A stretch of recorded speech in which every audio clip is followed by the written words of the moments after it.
November 15th, 2022, Tuesday, approximately 5 a.m. Most people in life, they're unable to change, but for some reason we think that they can. However, we are not the same as we were 10 or 20 years ago. Nobody is. When I was 25, I remember I was at the Grand Canyon with a guy named Steve. Me and Steve weren't really friends, but had worked together at the Austin American-Statesman for about 6 months. We had agreed to travel together in order for me to save on gas money. I wouldn't have been able to go on the trip if we didn't, but Steve had plenty of the money in the bank. He was just using me for my company. Too many people took advantage of just being around me when I was younger. I should have been charging them.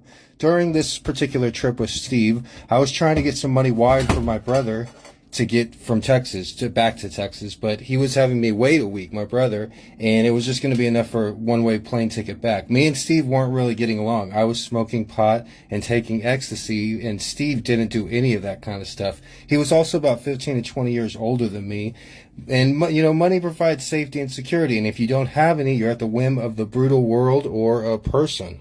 Either way, I was determined not to have to ride back in a car with this guy, Steve. So me and Steve were at the small town located in the Grand Canyon. There was an open-air bus that drove around all the tourists. Steve and I were taking a quick shuttle back to our car, and we got on one of these open-air buses. I said, let's sit in the back. The bus was empty when we got on, and there were only a few other people getting on when we were getting on.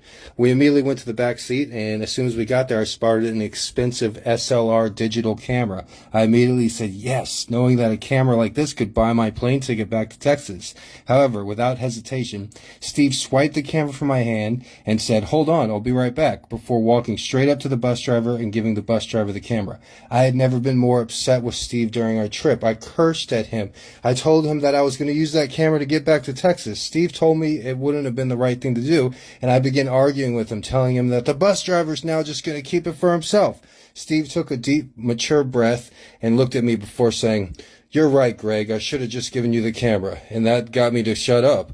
There was just a hint of sarcasm in his voice as well. Steve did the right thing, and I was too immature to know what the right thing was at that time. But that was someone else's camera, not mine. I think about if that happened now, and there would be no way I'd keep the camera. Maybe if I was literally starving, but no other way.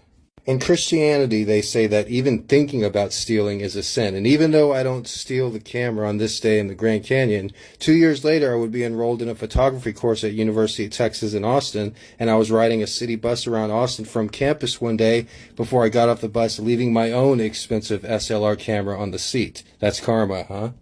They say in general people don't change, and most people don't. I suppose one of the only reasons I've been able to change and grow over the years is because it took me so long to grow up. I'm Gregory Brandt. Thanks for listening.